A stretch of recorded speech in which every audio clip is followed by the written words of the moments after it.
열왕기상 17장 7절 말씀 한 번 더 읽겠습니다. 열왕기상 17장 7절입니다. 같이 우리 한 목소리로 큰 소리로 함께 읽어보겠습니다. 같이 읽겠습니다. 시작. 땅에 비가 내리지 아니하므로 얼마 뒤에 그 시내가 마르니라. 말라버린 시내, 이 말라버린 시내, 이것을 통해서 하나님은 무엇을 가르쳐 주시려고 하는가? 그 첫째 하나는 주신 것을 가져가실 수도 있는 하나님, 그것을 가르치고 있습니다. 자, 모든 것이 하나님께로부터 왔습니다. 그래서 우리가 하나님의 은혜로 그런 것들을 누리며 삽니다. 그런데 어느 날 하나님께서 그것을 가져가실 수 있습니다. 그래서 어떤 분들은 건강을 잃어버립니다. 그래서 어떤 분들은 직장을 잃어버리는 아픔을 겪기도 합니다. 어떤 분들은 사업을 하는데 그 사업이 힘들어져 꼬이는 그런 어려움을 겪기도 합니다.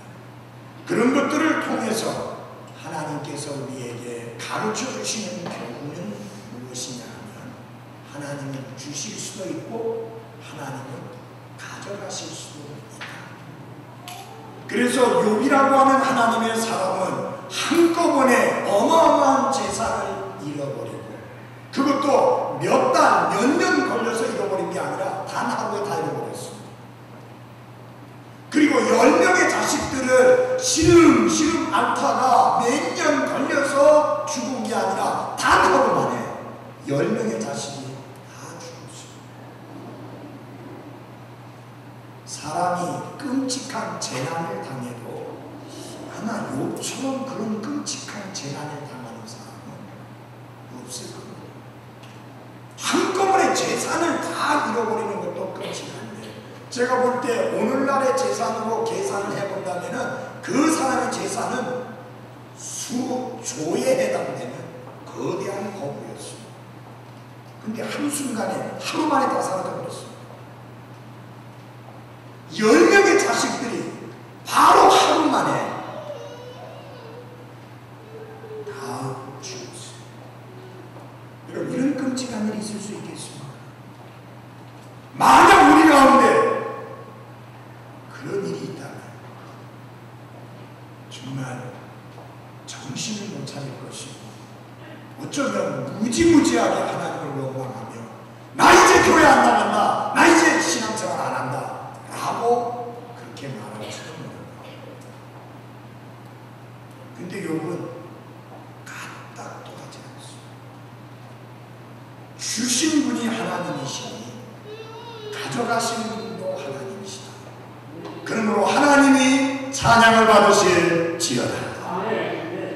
우리가 하나님께 복을 받았은즉 화를 받을 수도 있지 아니하느냐 하면서 그는 범죄하지 않았습니다.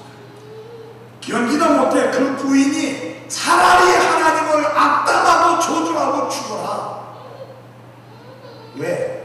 이제는 재산을 잃어버리고 자식을 잃어버린 것도 끔찍한데 남편이 쳐다볼 수도 없을 만큼 끔찍한 피부병이 와가지고 얼마나 가렵고 얼마나 힘든지 깨어진 기와조각을 가지고 상처를 푹푹 긁고 있을 만큼, 개들이 와서 상처를 핥을 만큼 상황이 정말 눈뜨고는 못 볼 상황이 되니까 이때는 마누라마저도 떠나는 겁니다. 그 부인마저도 떠나면서 차라리 하나님을 저주하고 죽어라, 그런 모양으로 그런 꼬라서니로 뭐 후퇴어 살려고 하느냐, 죽어라 악담을 하고 떠나버렸어요. 근데요, 그 여자가 그런 악담을 하고 떠나기 전에 욥이 한마디 합니다. 당신의 말이 어리석은 여자들의 말과 같도다. 우리가 하나님께 복을 받았은즉 화도 받지 않겠느냐. 어찌하여 복을 받을 때는 해해 하면서 내가 대단하고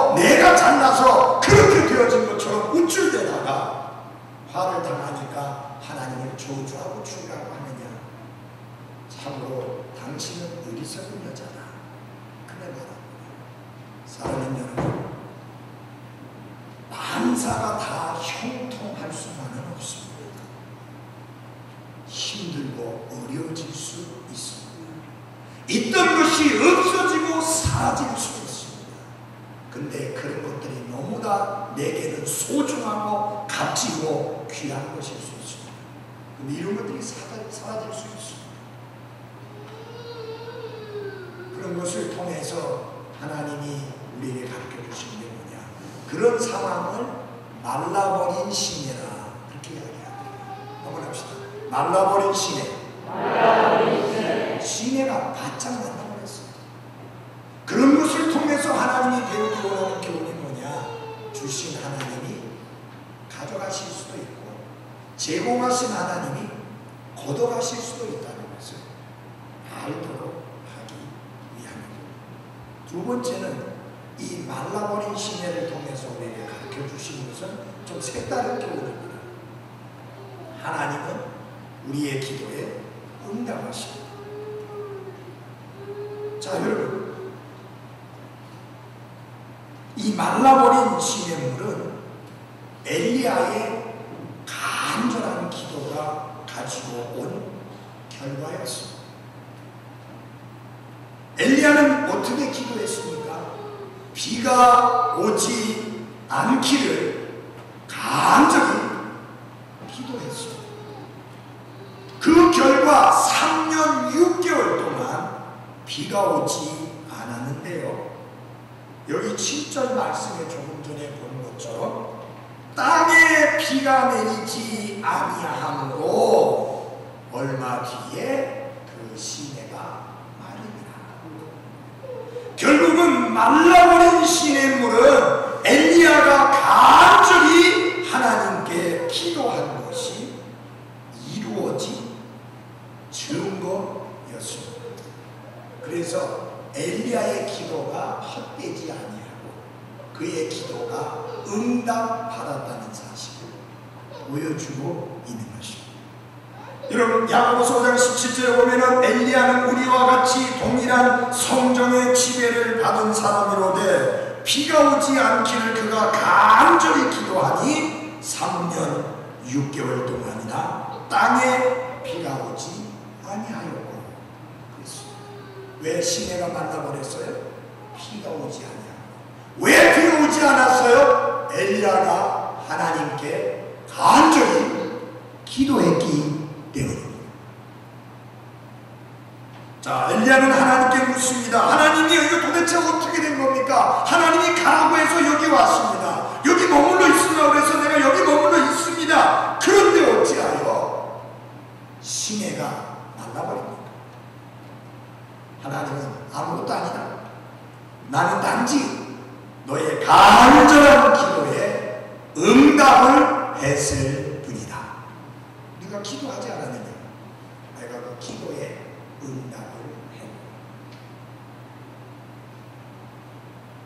사랑하는 여러분, 참 우리의 삶에 구원받은 그리스도인으로서 많은 특권이 있는데 그 특권 중에 하나가 하나님 앞에 기도할 수 있는 특권입니다.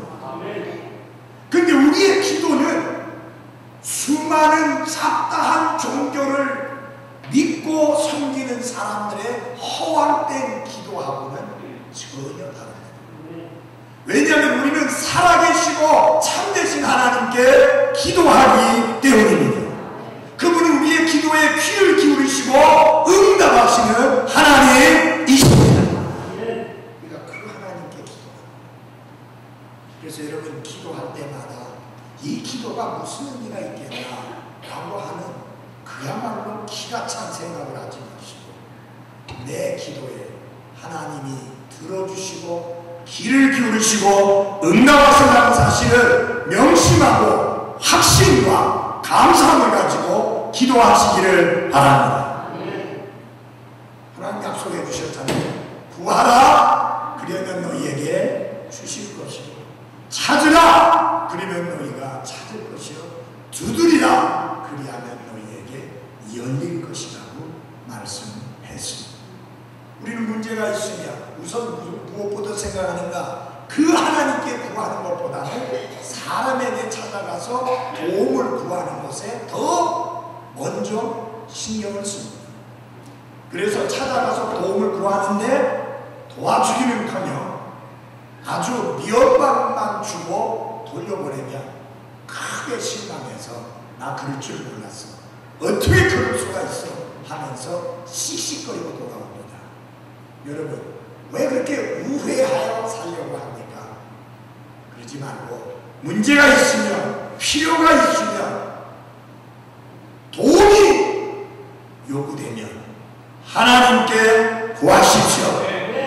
하나님이 우리에게 기도의 특권과 은혜를 주신 것을 감사하며 누리며 살기를 바랍니다. 엘리야 같은 사람은 기도했더니 3년 6개월 동안이나 비가 오지 않았는데, 그런 엄청난 일도 하나님이 들어주시고 응답했는데, 여러분, 우리의 삶에는 크고 작은 일들을 우리 혼자서 끙끙 앓고 있을 것이 아니라 기도하고 그 기도의 특권과 축복을 누리는 여러분들이 되시기를 바랍니다. 근데요, 엘리야는 깨달았습니다. 이 말라버린 것이 당연하구나, 내가 기도한 그 기도의 응답이구나. 그래서 그것을 담담하게 받아들였습니다. 하나님이 내 기도에 응답해 주신 거구나 하고 깨우치게 된 것입니다. 종종 하나님은 우리를 깨우치시는데 무엇을 사용하시는가? 고난을 사용하십니다.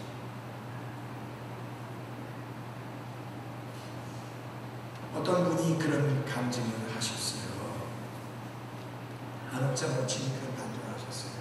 우리가 남편이 하는 사업이 일치월장 처음에 잘 되듯이 계속 잘 됐으면 우리 절대로 예수 안 믿었어요. 예수 예자가 안 믿었어요.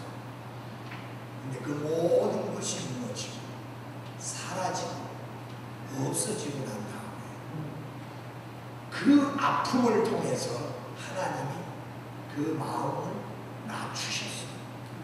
그리고 인생이 무엇인지 제대로 볼 수 있는 눈을 열어주셨어요.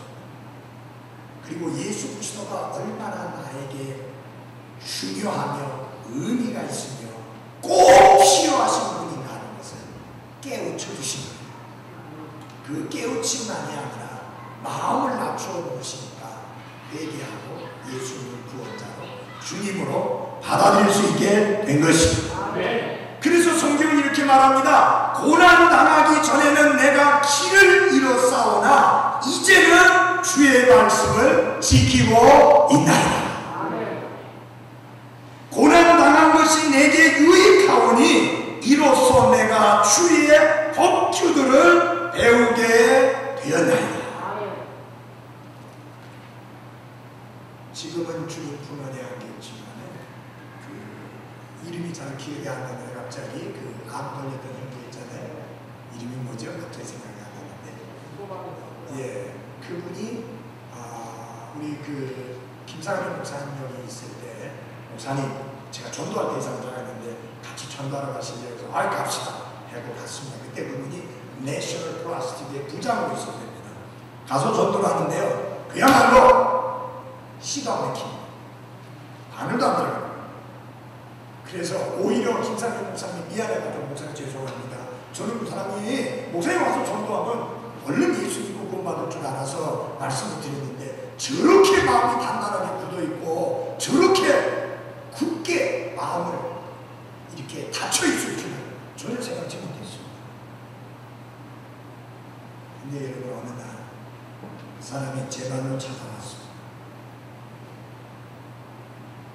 그리고 제가 구원받고 싶습니다 했어요. 언제인 줄 아세요? 암 진단을 받고 오래 살 수 없다는 진단을 받고 나서 건강을 잃어버리고 직장을 잃어버리고 앞이 캄캄해지니까 하나님이 필요하고 예수님이 필요하고 구원이 필요하고 하나님께로부터 오는 도움이 필요해서 찾아왔어요. 제가 볼 때 참 어떤 분들은 다 잃어버리고도 하나님도 예수님과 함께 하는데 그분은 모든 것을 잃어버리고 예수님을 찾아서 왔어요. 이 사람이 여러분 구원받고 얼마나 기뻐하는지 한 달 만에 신구약 성경을 다 읽어버렸어요.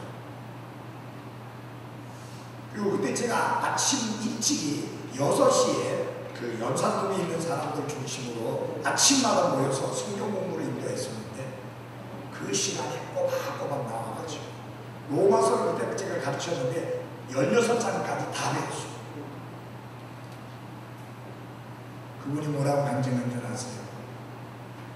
목사님, 나 오늘 예비군 훈련하는 데 갔다 왔는데 제가 암에 걸린 것을 인해서 감사하고 왔어요. 왜? 그 암 때문에 내가 예수 믿고 구원받게 되었기 때문에. 그래서 그분은 정말 그 문제가 없이 아주 건강하게 몇 년 사셨어요. 곧 죽을 거라는데 몇 년 했어요. 근데 이상하게 등에 욕창이 생기더니 그게 빨리 낫지 않더니 결국 주님께 가고 말았어요. 그분이 찬양을 부를 때 이렇게 찬양했습니다. 이 몸의 소망은 무엇인가? 우리 주 예수 그리스도. 우리 주 예수밖에는 믿음이 아주 없도다. 굳건한 반석 대신이 그 위에 서리라. 그렇게 안 하고 굳건한 반석 대신이 그 위에 서도다. 그 위에 섰도다 라고 찬양했어요. 너무 상태가 심해서 서울의 세브란스 병원에 그분을 데리고 가는데 그때 제 몸무게가 한 60kg 가까이 왔다 갔다 할 텐데 그분은 등치가 엄청 컸었어요. 이분을 이제 기차에 태워서 이렇게 데리고 가는데 이분이 너무 아프니까 목사님 빨리 주님께 가고 싶어요. 머리같이 막 너무 아파가지고. 그래서 제가 안고 그런 소리 하지 마라. 주님이 부르기 전에는 아무도 갈 수 없다. 그래서 병원에 새벽에 도착을 해서 입원을 시켜놓고 아침을 먹으러 잠깐 이제 나왔는데 그 사이에 주님께 갔습니다. 지금도 기억나는 게 얼마나 그분이 주님 안에서 밝고 감사하고 기뻐하는 생활을 살았는지. 형통한 날에는 기뻐하되 역경을 당하는 날에는 깊이 생각하라. 여러분의 삶이 형통하면 기뻐하십시오. 감사하십시오. 찬양하십시오. 그러나 고통을 당하거든 힘들고 어려운 상황 속에 처하거든 깊이 생각하십시오. 하나님이 무엇을 가르쳐 주시려고 하는가? 내 삶의 하나님이 어떻게 나를 변화시키고 새롭게 하시려고 하는가? 깊이 생각할 줄 아는 지혜로운 그리스도인들이 돼야 하는 것입니다. 고난을 통해서 돌아오지 않는 자들을 돌아오게 하시고 죄를 범하는 하나님의 자녀들로 하여금 돌이키게 하시고 영적으로 잠든 자들을 깨워 일어나게 하시는 하나님을 기억하셔야 할 것입니다. 그래서 고난이란 문제가 아니라 기회다. 이것이 고난의 공식입니다. 흔히 위기라는 말을 많이 씁니다. 근데 위기라는 말이 두 개의 한자가 합해서 된 것입니다. 하나는 위험하다고 하는 dangerous, 위험하다는 거하고 또 하나 그게 위자예요. 위험한 위자. 기자는 기회 기자입니다. 또 다른 하나는 opportunity, 기회라는 이야기예요. 결국은 위기는 뭐예요? 위험스러운 상황은 우리에게 뭐다? 기회다. 그래서 C.S. 루이스라고 하는 사람은 고통의 문제라는 책에서 이렇게 이야기를 했습니다. 사람에 따라서 무서운 일이 일어나기 전에는 하나님께 귀를 기울이지 않는 습성들이 남아있다. 그러므로 고통이란 것은 귀머거리에게 알아듣도록 하는 하나님의 확성이다. 자 보세요. 평탄한 삶 속에서는 하나님이 말씀하셔도 잘 못 들어요. 속삭이듯이 말씀합니다. 근데 고통을 당하게 되면, 고난이 오게 되면 큰 소리가 나서 그가 잘 알아듣게 되는 것입니다. 그러므로 사랑하는 여러분, 기억하십시오. 하나님이 확성기로 말씀하시기 전에 속삭일 때 그 말씀을 듣는 지혜로운 성도들이 되시기를 바랍니다. 마지막으로 마른 시내가 가르쳐주는 교훈은 순종하는 삶에도 시련은 따른다 하는 것입니다. 자, 여러분, 여기 분명히 하나님께서 엘리야를 그리 시내가로 가라고 명령을 하셨고 그리 시내가로 인도하셨고 엘리야는 순종해서 갔습니다. 엘리야가 원해서 간 곳이 아니라 하나님께서 명령하시고 인도하셔서 간 곳이 그리 시내가입니다. 그리고 하나님은 그를 지켜주시고 먹여주시겠다고 약속하셨는데 그 그리 시내가 말라붙어가지고 더 이상 물을 얻을 수 없는 상황이 된 것입니다. 자, 잘 보십시오. 얼마나 속이 뒤집어지는 일입니까? 하나님이 가라고 해서 갔습니다. 거기 머물라 해서 머물렀습니다. 그런데 살 수 있는 상황이 아니고 물이 바짝 말라버려서 살기 막막한 상황으로 바뀌어졌습니다. 엘리야는 하나님의 약속을 신뢰하면서 동쪽으로든 서쪽으로든 항상 하나님 앞에 신실하게 순종했습니다. 그러나 엘리야가 머물던 그 그리시네가는 더 이상 계속해서 물이 흐르지를 않았습니다.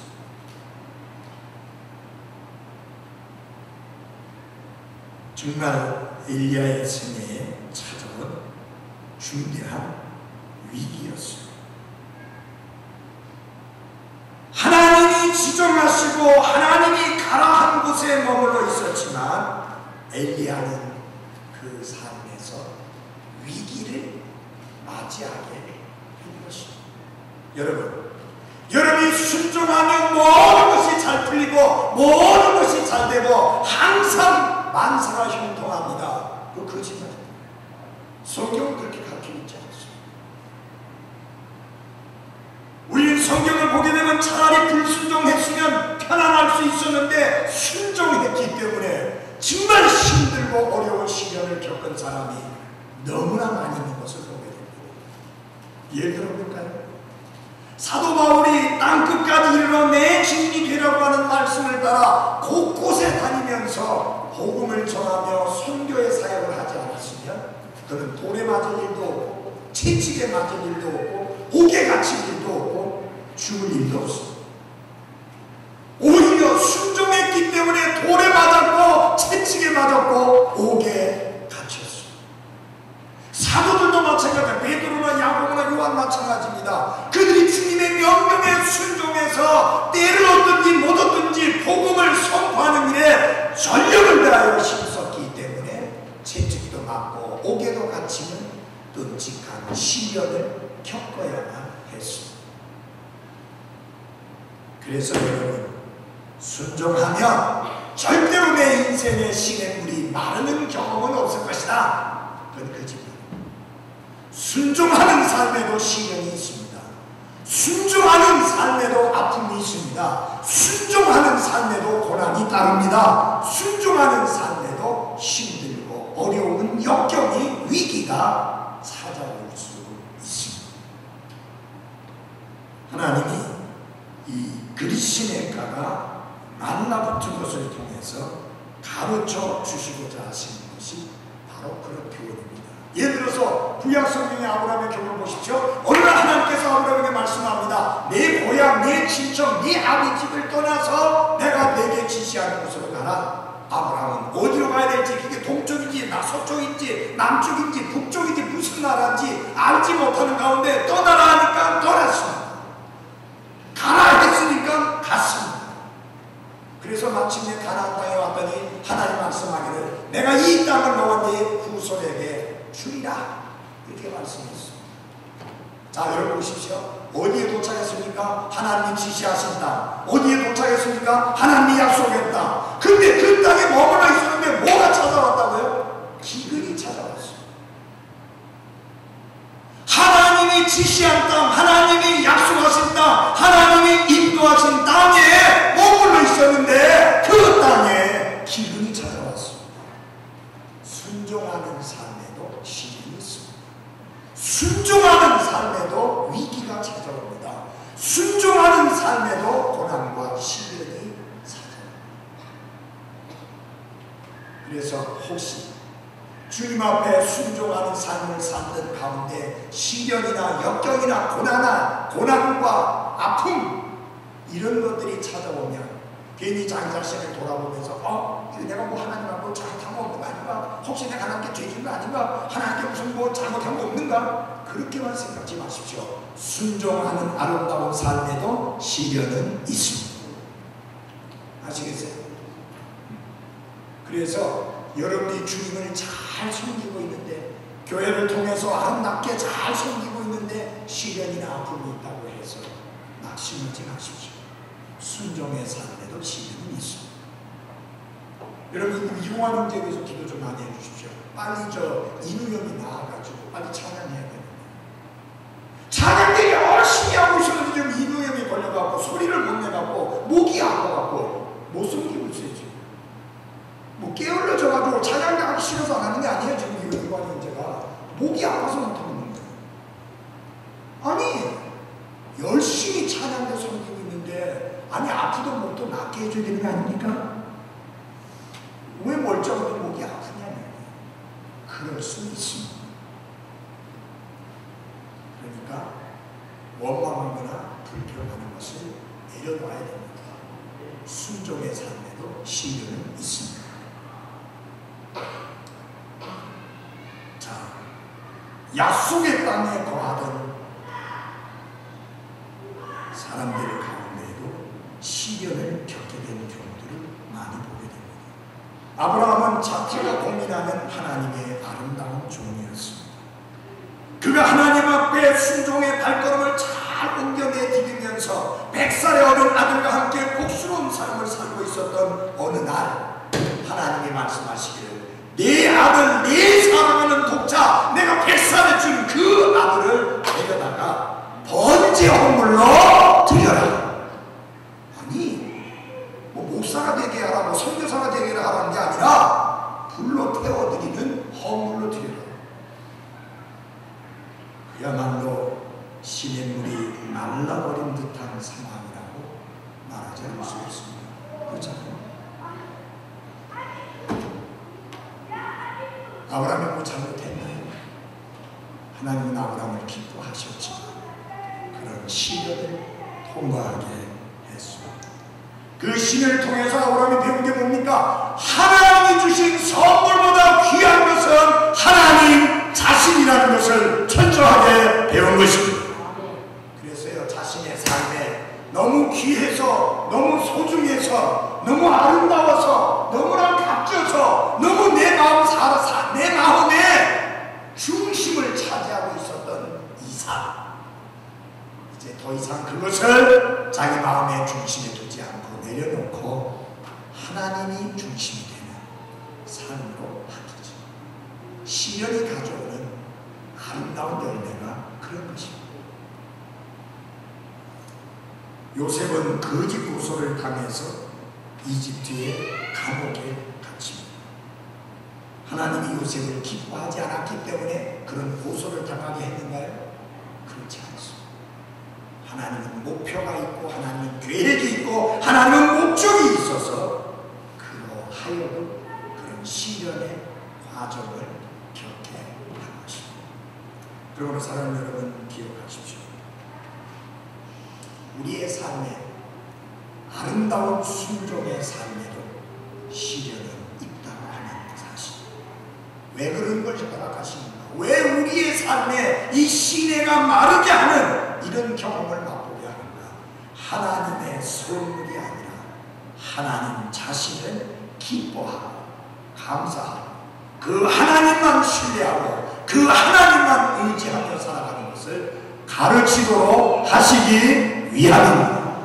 여러분 명심하십시오.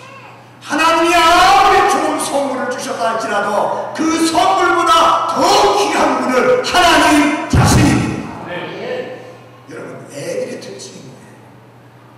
제가 이제 아이들이 어렸을 때 외부에 이제 집회를 인도하고 오게 되면 애들이 쪼르르 달려 나옵니다. 띵동하고 배를 그리면 쪼르르 달려오는데 요 위에 제 얼굴을 보는 게 아니라 얼굴 밑으로 쭉 내려가서 허리춤에 내 손을 보는 겁니다. 뭐를 사들고 오셨을까? 무슨 선물을 가져왔을까?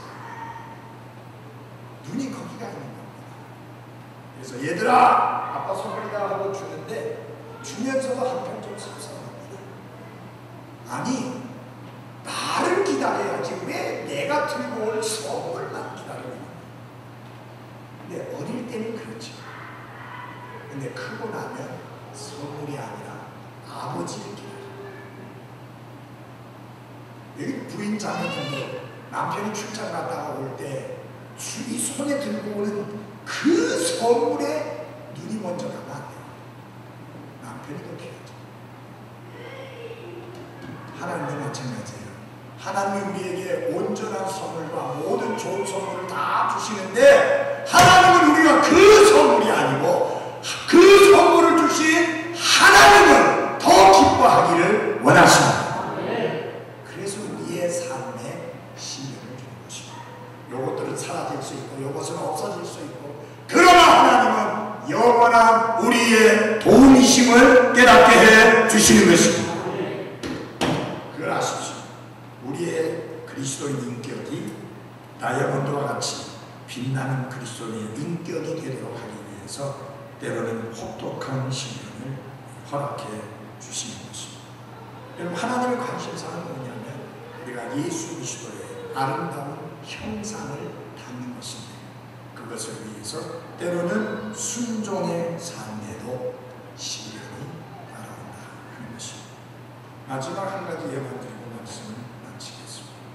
마가복음 4장에 보면 예수님께서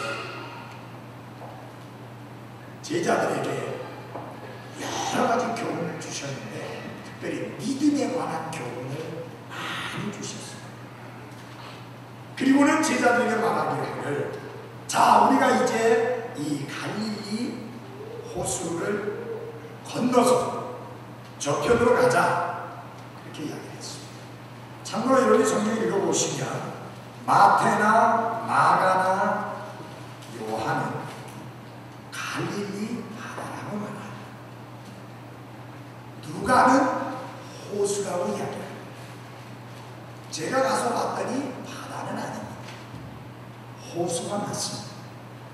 그러면 왜 마태, 마가, 요한은 그것을 바다라고 했는가? 그 사람들의 생활 반경이 갈릴리를 중심으로서 생활했기 때문에 바다를 구경을 못했어요. 파도도 치고 어마어마하게 큰 그것을 보니까 그게 바다라는 생각이 들었던 것입니다. 여러분 이 갈릴리 호수가 제법 큽니다. 길이가 20.8km. 그래서 배를 타고 건너가는데 보트가는 배를 타고 건너가는데 한 30분 정도 걸립니다. 그 다음에 폭이 11.2km입니다. 수심은 50m입니다. 그러니까 거기 빠지면 헤어나올 수 있는 방법이 없잖아요. 50m.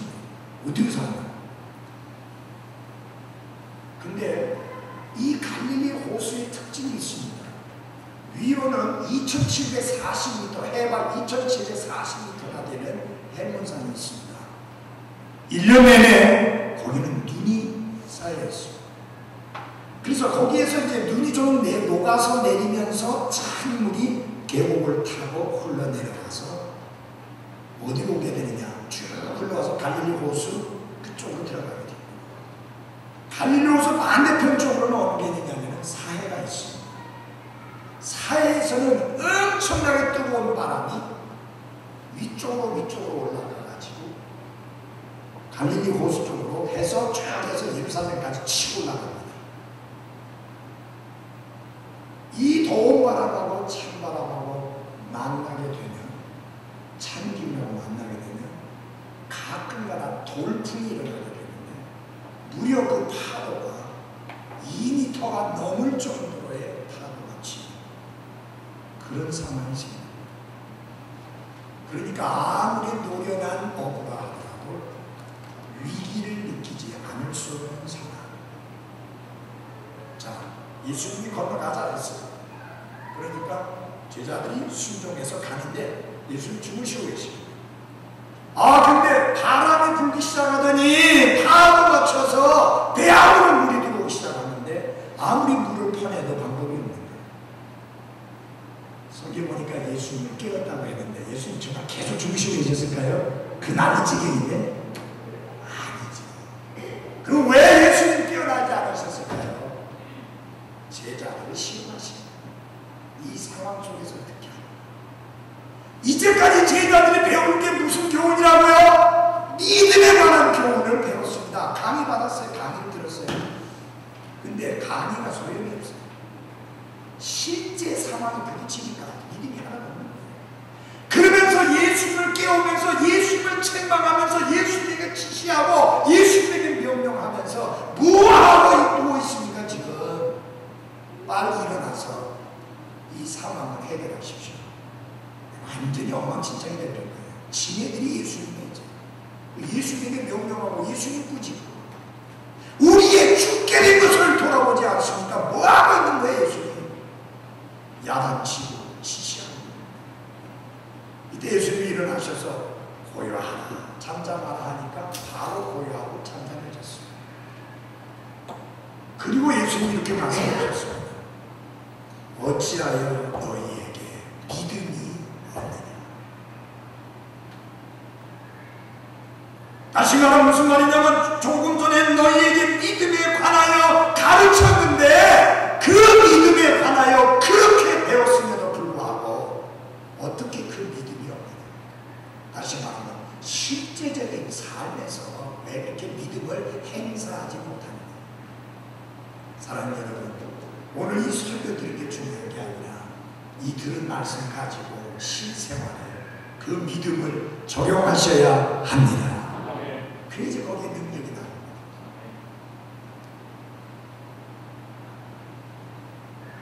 여러분들은 믿음에 관하여 성경에서 읽을 수도 있고요, 공부할 수도 있고요, 세미나를 들을 수도 있고요, 설교를 들을 수도 있고 강의를 받을 수도 있습니다.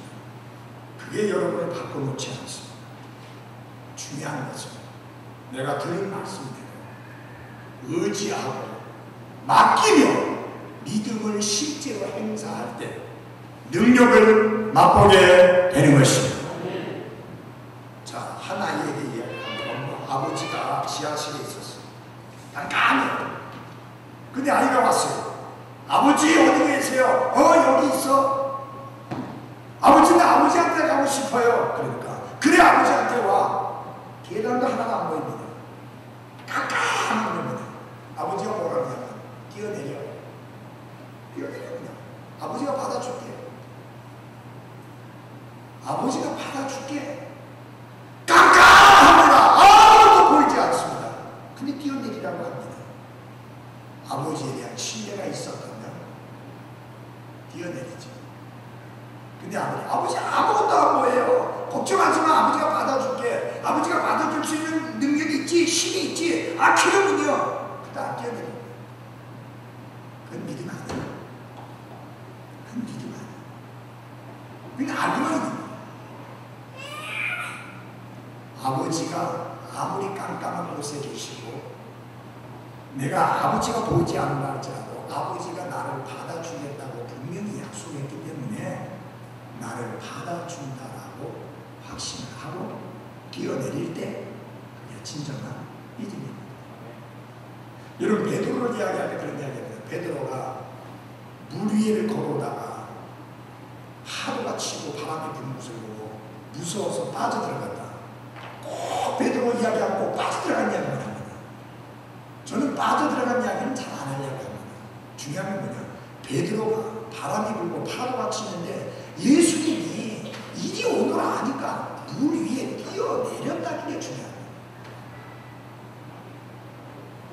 베드로가 빠져들어갔던 것 때문에 막 박수치면서 고소해하면서 고고 뭐라고 바람을 보니까 그렇지 예수님 왔으면 됐는데, 여러분 그 전에 베드로는 이미 믿음을 보였습니다. 우리에 뛰어내린 겁니다. 우리에게 필요한 것은 우리에 뛰어내릴 수 있는 믿음이 필요합니다. 왜 뛰어내립니까? 미쳤어요? 아니요, 주님이 말씀하셨기 때문입니다. 왜 우리가 하나님 말씀대로 합니까? 그것이 거짓 없는 하나님의 말씀이기 때문입니다. 그래서 감정을 의지하지 말고 말씀에 의지하십시오. 어떻게 유전자로 이야기하는데 목사님 체험했다고 합니다. 체험했다고 합니다. 봤다고 합니다. 들었다고 합니다. 목사님. 그래서 제가 그렇게 이야기했습니다. 보고 들은 게 중요한 게 아니라 중요한 것은 기록된 말씀. 베드로는 보았다 했습니다. 베드로는 들었다 했습니다. 그러나 더 확실한 것이 무엇이냐? 기록된 말씀이라고 했습니다. 그러므로 기록된 말씀에 여러분의 삶을 던지십시오. 놀라운 능력을 경험하게 될 것입니다. 기도하겠습니다. 하나님 아버지, 사랑하는 성도들의 마음속에 하나님의 말씀을 기록된 그대로 받아들이고 그 말씀 그대로 자신을 내어 던져 맡길 수 있는 순수한 믿음을 더해 주옵소서. 그 말씀을 내 나름대로 그 말씀을 풀고 그 말씀을 잘못 이해해서 말씀 앞에 내 자신을 던지지 못하는 그런 믿음 없는 삶을 살지 않게 해주시고, 하나님이 말씀하셨기에 그대로 되리라고 믿는 믿음으로 살아갈 수 있도록 강한 믿음, 담대한 믿음, 순전한 믿음, 전폭적인 믿음을 허락해 주옵소서. 예수님 이름으로 기도했습니다. 우리 다 같이 일어나셔서 자수하십시오.